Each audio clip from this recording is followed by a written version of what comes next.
It's a college baseball Tuesday, and somebody finally beat Tennessee. Let's talk about it. You are Locked On MLB Prospects, part of the Locked On Podcast Network, your team every day.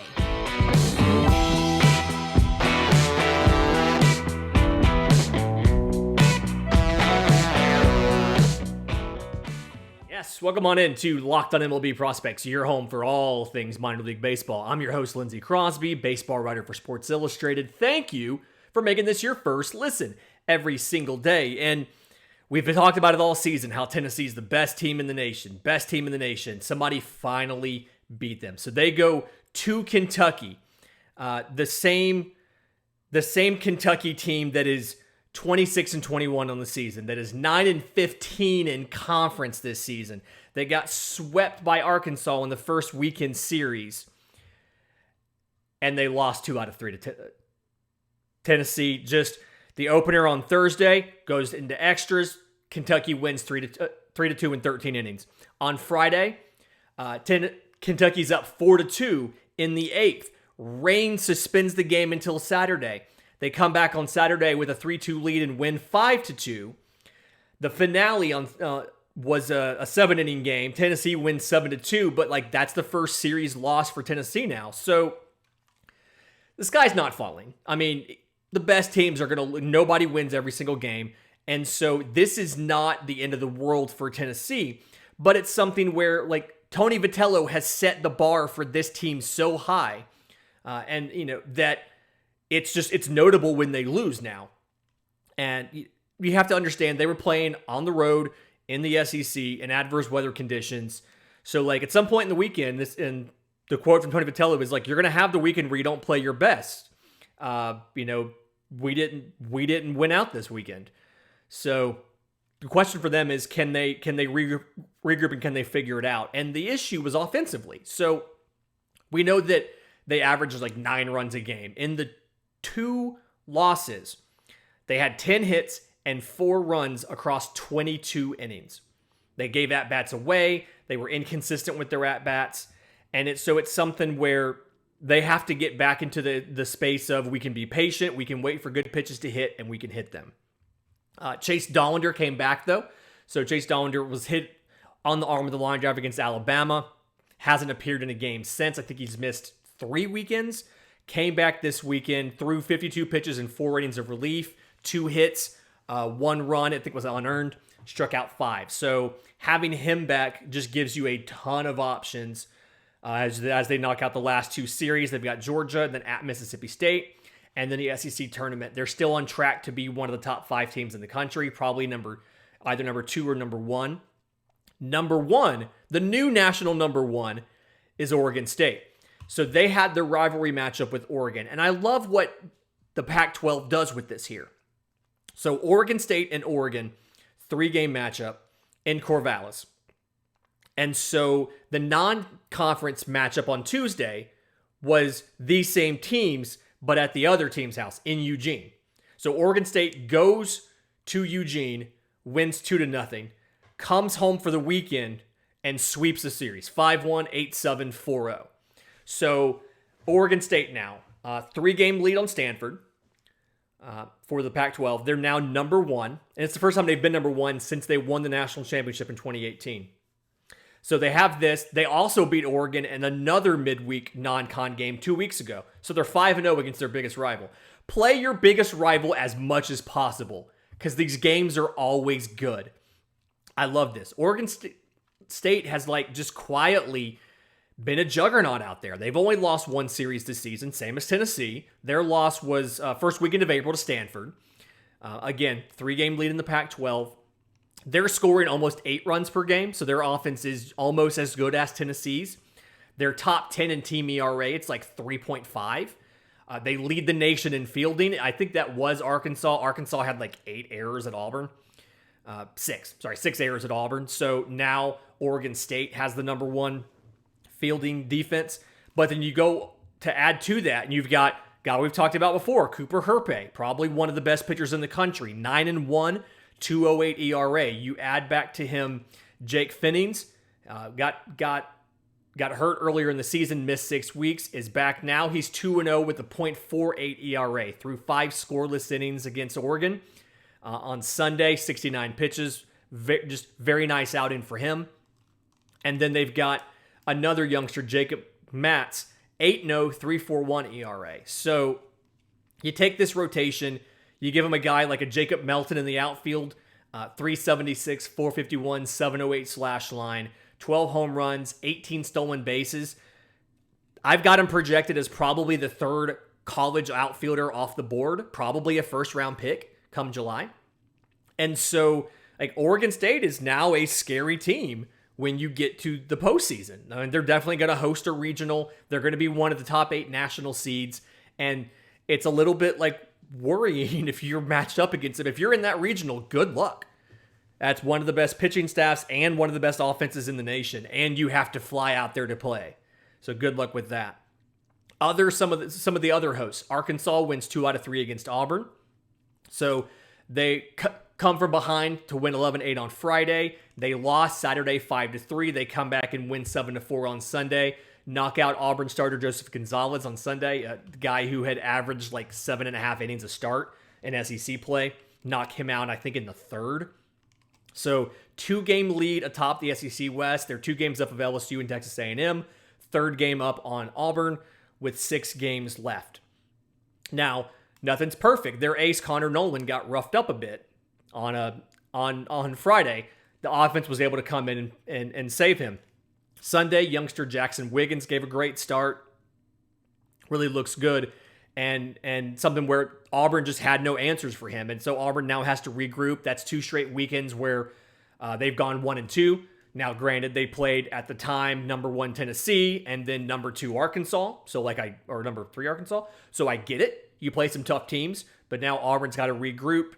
If they have home against Alabama, their biggest rival, and then away for Kentucky, the same Kentucky that just knocked 2 out of 3 off of Tennessee. If Auburn can win both of those series, and I think they're going to be favored to win them both, they're going to be hosting a regional for the first time in 12 years. So that'll be really interesting. When it comes to the Big 12, Oklahoma's a team that we've kind of been questioning. Are they going to make the tournament or not? What's going to happen with them? They've had some solid weekends, but they haven't really had like that showcase series where they would just went out and handled business. And so we just all kind of figured out, well, they're going to be somewhere in that mass in the Big 12 we talked about. Well, took care of business. They went to TCU, won the series. Won the series. They lost game 1, 9-7, turned around. Saturday was 11-7. And then Sunday won the series. Bats were at work. They're in the last 3 series now, and granted, before TCU, it was Kansas and Kansas State, but still, last 3 series, they're averaging almost 12.5 runs a game. So they've really picked up the offense. They've beaten the teams they should have beaten on the weekends, but they've looked really good while doing it. And so I think they're like now they're probably in the top 25. As I'm recording this, some of the top 25s are out, some of them are not yet. But I think they're going to be in the top 25. They got West Virginia and then at Texas Tech. I think the way they've played in the last 3 weekend series, the last 3 conference series, they can hang with those teams. And if they can split those, if they can go 3-3 on something like that, that puts them at 14-10. That's going to put them in the field of 64 and have a chance to play for Omaha. I don't necessarily know if they're going to host or not. They are number 1 in the Big 12, so if they win it, they may get the auto seed. I do think, I do think they're definitely going to make it. And so really interesting to watch how the rest of this breaks out. Oklahoma State, I believe they're 3 games up on TCU now, magic number of 4. They play Texas Tech and then Baylor. Be really interesting there. They might get a top 8 seed, and if they do, and they might because RPI is 3rd in the country behind Tennessee and Oregon State, then they definitely have a chance to get one of those top 8 seeds. And at the very end of the show, we're going to talk about how the seeding works for the postseason. This was a listener suggestion. Talk about the seeding for the postseason. Talk about how the regionals and super regionals and all that work. But first, before we do, Today's episode is brought to you by our friends at BetOnline. BetOnline continues to be the number one source for all your betting needs and sports info. You can get odds, news, and sports developments about the basketball playoffs, Major League Baseball scores, fights, NFL futures. College World Series is going to be on the board once the field is set. There'll be a selection Monday, so pay attention to that coming up in June. But in the meantime, BetOnline is your continued source for all your sports wagering information, live betting, playoffs, esports, and more. So head to the website today or use your mobile device to learn more about the trends in action, because BetOnline is where the game starts. I do want to get into some of the good matchups coming up this weekend, but before I do, kind of real quick touching on some of these other conferences, boy, the Pac-12 is just, man, it's kind of messed up. So UCLA behind Oregon State, they were kind of close to Oregon State up there, and then they went 0-4 last week. So they play Long Beach State, the Dirtbags, love the Dirtbags, lost 4-3 in 12 innings, and then they went to Seattle to play Washington, and the Huskies sweep them. Not only does Washington sweep them, Washington holds UCLA to 8 runs in 3 games. So they're now 4 games back of first place, and their RPI has gone all the way down to 63. So it's genuinely possible that they may not make the NCAA tournament, which is going to be surprising because we had them as one of the teams that would go in.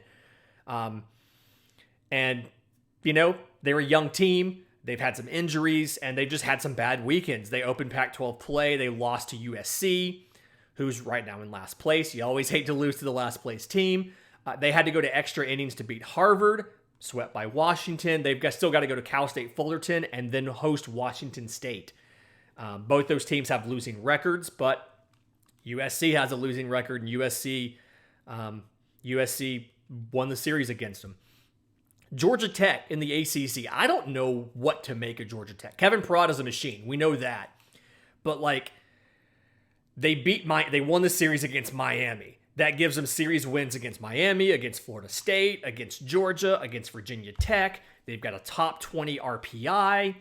And then they turn around, they get swept by Clemson. They get outscored 35-14. They're now 12-12 in the conference. And it's like RPI is close to 30 now. Okay, so you've got some great series wins. You beat Miami, you beat Virginia Tech, but you got swept by Clemson and NC State.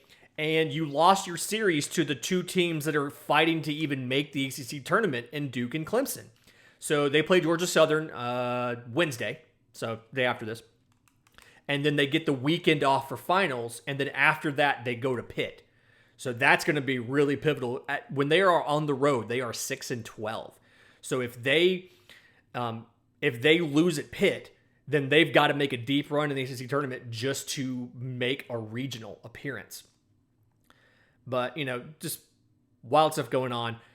When you're looking ahead at this weekend, I think there's some great matchups to pay attention to if you're looking for some future MLB prospects to watch. So number 3, Oklahoma State hosting number 15, Texas Tech.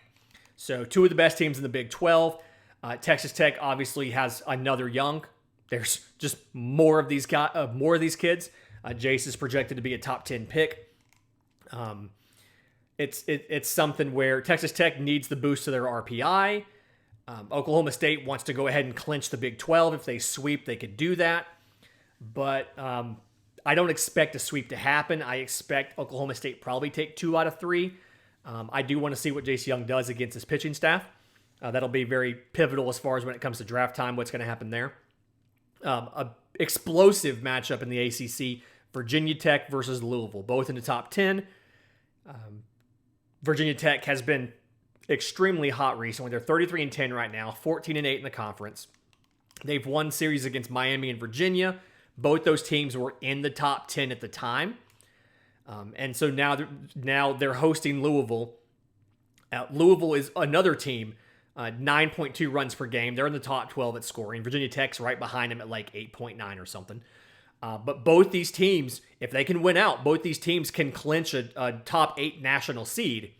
And so big matchup here, going to be tons of offense, lots of fireworks here. Whatever the BetOnline line is for this, take the over, just because it's going to be lots of runs. And then one of a great rivalry coming back, Miami and Florida State. So Miami is 17-7 in the conference. They go to Florida State. We've talked about Florida State being one of the best rotations in college baseball. But specifically, I want to watch Friday night. So you're going to have a rowdy atmosphere down there. Obviously, postseason stuff's on the line. These teams are both top 15. Miami's trying to get they're trying to clinch a regular season title. I think they'd have to sweep and get a couple losses somewhere else to clinch it this weekend, but they're still going for that. Florida State's trying to boost their resume so they can hopefully get a hosting spot in the postseason. And Friday night, listen, Carson Palmquist, the lefty from Miami, 7-3, 2.95 ERA. I think he's going to be an All-American this year. Andres and I were talking about he needs to, let him close. Don't move him to starting. But it's worked out. He's been a pretty good starter. He matches up against fellow lefty Parker Messick. 6-2 for the Seminoles, 2.56 ERA, leads the entire country with 128 strikeouts. It's going to be a phenomenal Friday night matchup. If you're anywhere near a television, I believe it's going to be on ESPN, like on the mothership. You got to go watch Miami and Florida State. Going to be a great matchup. And in just a minute, I've got a listener question about how the postseason works in college baseball. I'm really excited to get to that. But first, today's episode is brought to you by our friends at Rock Auto. There are so many makes and models of cars now that it is virtually impossible to figure out what parts go for what vehicle. I was doing a thing at the other job today, and I was trying to price a 2020 GMC Sierra 2500 heavy duty diesel, and I'm going through the website, and there's all of these different options and trim levels and packages that could be on this thing, and every single one of them changes the parts, changes the cost of the vehicle, all of that. Just a ton of work. And when you go into an auto parts store, they're going to ask you all of those questions, and you're going to go through all of that just for them to not even have the part. So skip all of it. Go to rockauto.com. It's really easy. You put in the year, make, and model of the car. They say, hey, this sticker specifically, go get this code off of this sticker. We'll tell you exactly what you need. I had to get touch-up paint for my wife's car. I went to Rock Auto. I put in the year, make, and the model, and it said, this is what the sticker looks like. Here is where it is on the car. Go get this code, and it put a little arrow on it. Go get this code. Bring that code back to us. I put it in, and it said, boom, this is the exact color of the car. This is the exact touch-up paint kit you need. It's color matched. Obviously, it's got everything you need to touch it up, to seal it, do everything. So go to rockauto.com right now. See all the parts available for your car or truck. Write Locked On in the How Did You Hear About Us box so they know we sent you. Amazing selection, reliably low prices, and all the parts your car will ever need at rockauto.com. Okay, so the best analogy I can give you to how the college baseball tournament works, the field of 64, is think about March Madness. So 64 teams, and the way that they have it is there's two groups of teams that get in. There's automatic berths, and then there's at-large picks. So there are 31 Division I conferences that play baseball. So because of that 31 conference thing, 31 teams automatically make the tournament. Win the conference and you are in. It does not matter if you are an Ivy. It does not matter if you are a directional Michigan. If you win the conference you are in, you make the tournament. Everybody else, 33 spots, are at-large bids. And those spots go based on overall record. They go based on RPI, which is the Rating Performance Index. It's the thing that they use for a bunch of sports, except for men's basketball now, apparently. They got rid of that. They use NET now. Acronym's a lot better for basketball. But RPI, they use strength of schedule to award those 33 at-large bids. And so when you're done with this, you have 16 groups of 4. So the top 16 teams get a national seed. And so what this is these are usually the top 16 teams in the country. It's not exactly based off of the rankings because there's a money thing to it, and that's a whole thing we'll get to. But you pick 16 teams, though they are all 1 seeds. And all of those 16 teams get to host the first round of the tournament. So there are 4 teams that play inside that stadium. It's not always theirs. Sometimes you'll see a situation where maybe they use a minor league stadium that's nearby. That's part of their package that they present to the NCAA when they ask for a chance to host. And that's sometimes where a decision will be made. Maybe the number 15 team doesn't get to host. They pick somebody else because that team has a minor league stadium that they're able to use, and they can promise a lot more money to the NCAA. It's not 100% for the integrity of the game. It's money drives this decision a little bit. But the 16 teams, they are the 1 seeds. So they host the regional. So there's a 2 seed, a 3 seed, and a 4 seed comes to their city, and those 4 teams, play in a double elimination bracket. So you have to lose you're guaranteed at least 2 games. When you lose 2 games, you are out. And the goal of this is to get a winner from each region. Now, if the host team wins the region, they may get to host the next round, which is called the Super Regionals. So of those 16 teams, 1 through 8, if any of those teams win, they automatically host the next round because they're the 8 highest seeds. Outside of 1 through 8, if somebody in that 1 through 8 loses, then the corresponding team that's seeded 9 through 16 automatically gets that hosting spot. So let's say it's like you're 1 and you're 16. They're paired up. Those 2 regionals are paired up. And before any games are played, you know that the winner of the 16 seed regional and the winner of the 1 seed regional are going to play each other in the Super Regional. You know that already. If the team that is hosting that regional, that number 1 seed team, if they win, they host the Super Regional. If they lose, if anybody else in that regional wins, the other regional that has a national seed, that team gets to host. So like up front, okay, if I'm in the 9 through 16 group here, if the national host, if the top seed in that other regional I'm paired with wins, they get to host the Super Regional. But the winners of each regional go into the Super Regionals. And there's 8 sites because there's 16 teams, and you play a best of 3 series. So you might play 2 games, you might play 3, but you play a best of 3 series. At the end of that, you have 8 teams left. Those 8 teams go to Omaha and play everything at the College World Series in Omaha. They split it up into 2 brackets of 4 teams each. Those 4 teams play double elimination, so you're guaranteed at least 2 games in Omaha. And the winners of those 2 brackets face off for the championship. So you can theoretically lose 4 games in the postseason and win the national championship, because you can lose a game in the regionals. You can lose a game in the Super Regionals, 2-1 in the best of 3. You can lose a game in the double elimination College World Series, and then you can lose one of the 3 games in the final. So you can lose 4 games and win the national championship. You just have to win 8. You win 8, you lose 4. So that's the format for the tournament. Selection Monday is really exciting.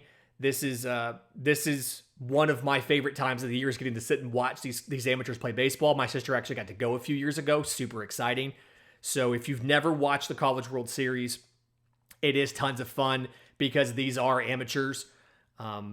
Some of them will be drafted after it is over. There was a proposal for a while to move the draft to the College World Series, like have it there. I thought that was really interesting. But getting to watch these kids play is a fun time because some of them, that's the last baseball they'll ever play. I mean, not all of those guys are going to get drafted or signed with teams, and that's going to be it. So it's really interesting to watch that. Great week of shows coming up. Tomorrow, crossover with Locked On Diamondbacks, going to be really exciting. Farm Friday this week, talking about the Royals. Lots of fun stuff. So check it out. If you have questions for the show, again, every Monday we do a mailbag. I'm on Twitter at Crosby Baseball. The show's on Twitter at Locked On Farm, or you can email us lockedonmlbprospects@gmail.com. But until then, this has been Locked On MLB Prospects.